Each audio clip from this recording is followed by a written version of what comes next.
So, yan mga tol, isang mapagpalang umaga sa ating lahat, no? So, good morning. Kape tayo, kape. Ayun ko. So, kauwi lang namin mga tol. Galing kami doon sa ano, kung saan ko iniwan yung mga anak ko, pati yung asawa ko mga tol. So, nandito na kami ngayon sa aming bahay. So, update lang ako dito mga tol para may upload din naman ako, ano. O, bago yun, kape muna tayo.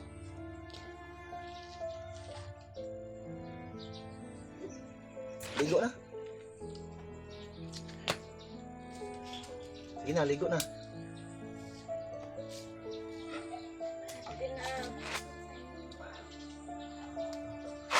Oh, ayan, dulaan mo. So, tungkol naman doon sa dalawa kong kasama mga tol sa pagbaba, si Marvin at si Brad Kilaw. So, nasa kanya-kanya kaming tahanan ngayon. Yung dalawa naman nandun sa kanilang tahanan. So, kasama ni Kilaw yung bata. So, paalam muna ako sa kanila. At umuwi muna ako. At kinuha ko muna yung mag-ina ko mga doon. Karating lang namin, no? Bating kami dito siguro mga around 5:30 AM. Hindi kami nakatulog dito kagabi.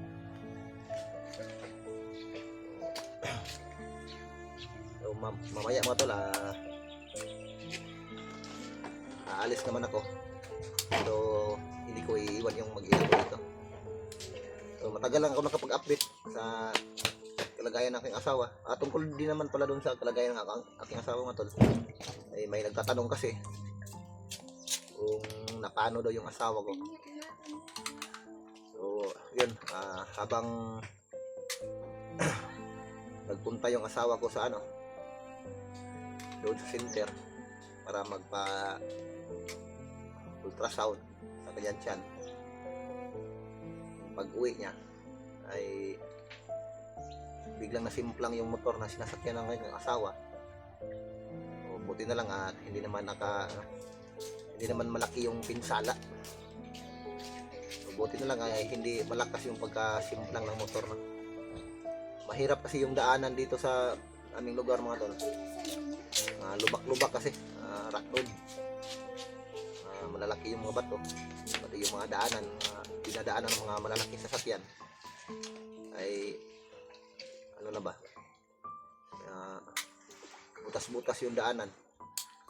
Kaya siguro na outbalance yung motor na sinasakyan ng kanyang asawa, kaya yun, natumba.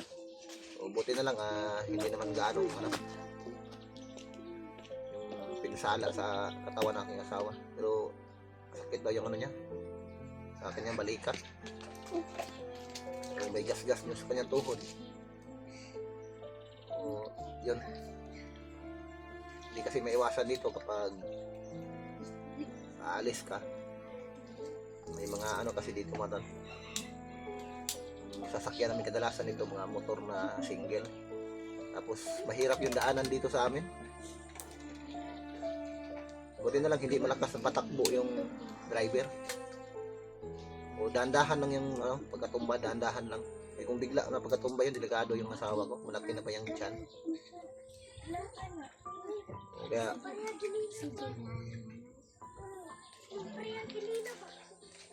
doon ko na lang nalaman nung malapit na kaming makababa.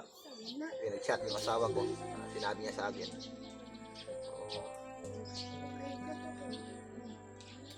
Habang nandun ako sa kagubatan,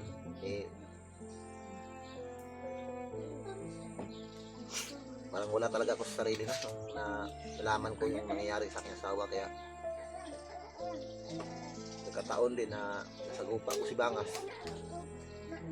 hindi inaasahang pagkakataon. Hindi ko na malaya na nakaabang na pala si Bangas, kaya gano'n.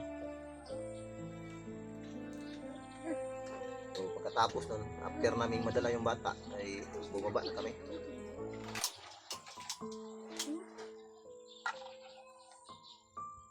maya-maya mga tol ay katapos ko mag ano dito, ihanda yung mga kailangan dito sa bahay, ay aalis na naman ako mga tol.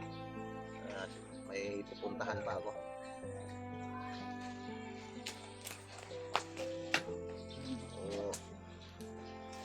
Ulitin ko mga tol, mga nag-abot na mensahe tungkol doon sa aking mga kasama, hindi kasi lahat nabasa ko kaagad ano. So pagkababa ko, doon ko na lang nalaman yung mga mensahe at tiningnan ko, binasa ko yung mga mensahe tungkol doon sa mga kasama ko, mga hunter, lalong lalo na doon kay Julius, nabihag si Julius.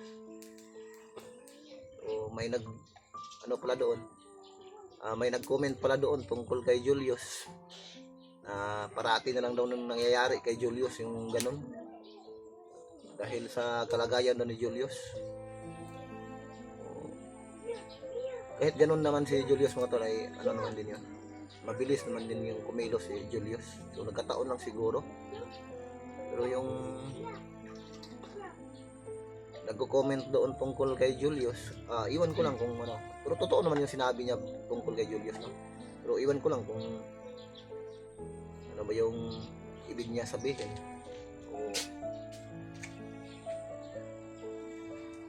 Kasi sabi niya doon sa komento tungkol kay Julius, palagi daw si Julius na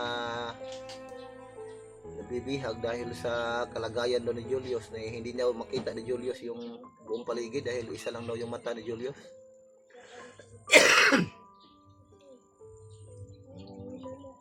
alam naman niya na ganun yung kalagayan ni Julius, pero iwan ko lang kung anong ibig sabihin niya yun. Parang totohanan ba yung sinasabi niya o pagbubulay ba yun? Ganun kasi yung komento niya, lagi na lang nabibihag si Julius kasi isa lang yung mata. Ganun yung sabi niya, yung komento niya. Kawawa naman yung si Julius mga tol, kasi ganun may mabuting kalooban si Julius, mabait naman yun. Hindi na talaga natin maano, ganun talaga yung buhay natin, hindi natin alam yung araw at oras natin.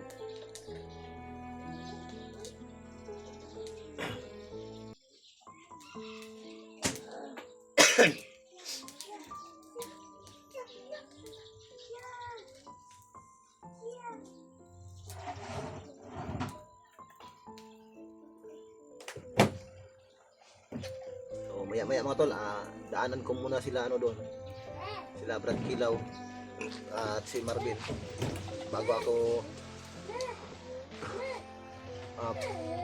pumunta doon sa pupuntahan ko. May pupuntahan kasi akong ano mga tol, ako lang yung nakakaalam. Marami pa akong lalakarin bago ako bumalik sa Gubata, no? So bago yun, daanan ko muna sa Brad Kilaw para kumustahin din yung kalagayan doon sa kanila, lalo na sa Marvin.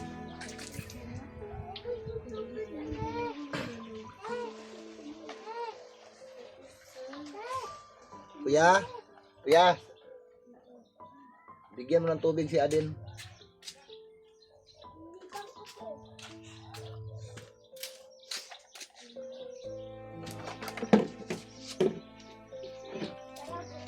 Katon dito niya.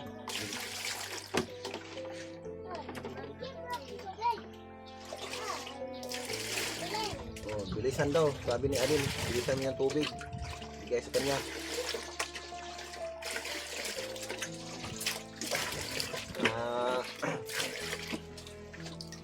Ilang buwan na rin na hindi kami nakauwi dito sa aming tahanan mga tol. Kasi yung bago ako umakyat doon sa bundukan ay hindi ko pinapa-stay yung pamilya ko dito. So, ako na lang yung nakakalam kung saan ko sila iniwan. Kuya, ano kuya, kabo kuya. Kuya, dito.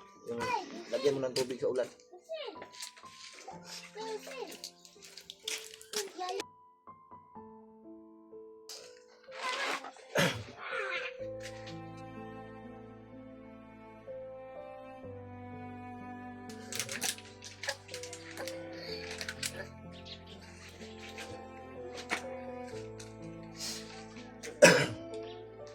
Sige, katapos na si Adin niya, ibigay mo kay ate.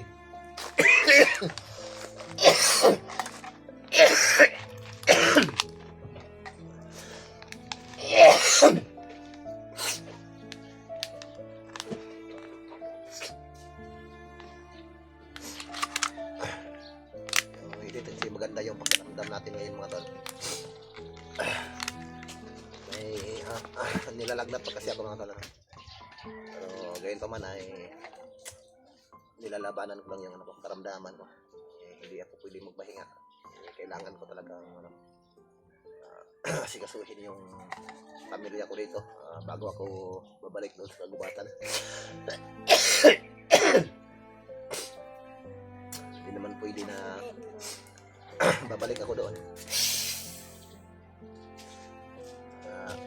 Wala akong maiwan sa aking pamilya. May mga ano kasi may mga nakiusap kasi sa akin kung pwede ba raw ay aakyat ako kaagad doon para matulungan yung mga ibang hunter doon. So, iniisip ko naman yan mga tol. So, kailangan ko munang maghanda dito para may maiwan din ako sa aking pamilya bago ako bumalik doon sa kagubatan. Ito kasi yung ano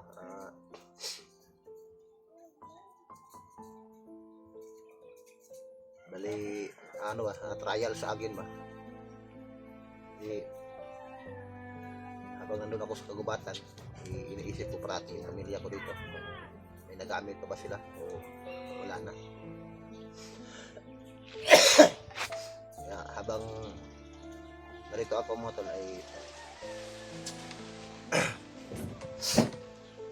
sinasabantala ko yung panahon habang nakauwi ako.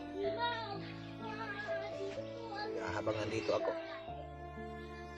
kailangan ko ng maghanap ng pwede kong maiiwan na pang konsumo nila bago ako bumalik sa kagubatan. Di bali na kung sa akin ay wala akong madala basta't may maiwan ako sa aking pamilya. So, birthday pa na. Birthday na. Birthday ni Papa? Hatid na. Nasa may regalo ni mo ka Papa? Yes. Okay na si Papa, love lang ka ni Papa. Okay na si Papa. Sa akong kaharian. Oh, ato kasi mong kaharian. Ate, kunin mo ate. Ang lechon nila tagbaki, daghan man sa basagan. Mag-lechon, daghan sa basagan. Si Pata eh. Isa si Papa Ang eh. regalo sa imo, sakyanan. Oh, ano sakyanan sa Kabaw? Sakyanan sa van. Sakyanan sa baka. Sakyanan sa baka. Uy. Na. So, yun. After na lang siguro sa ano ko mga tol, sa kaarawan ko, bago ako babalik doon sa kagubatan. Kung babalik ako kaagad doon, hindi natin alam yung araw at oras natin, magkamalasin tayo ba. So, after na lang siguro ng kaarawan ko sa darating na linggo, Marso 15, bago ako babalik doon sa kagubatan.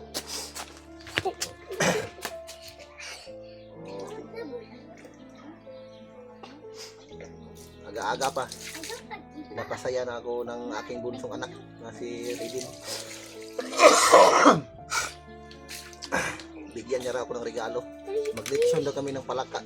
Manghuli daw kami sa palayan.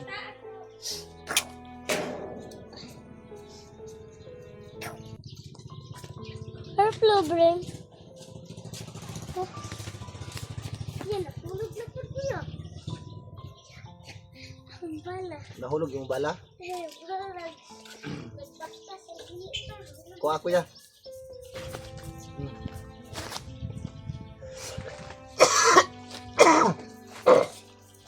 Pwede rin pahiram dito.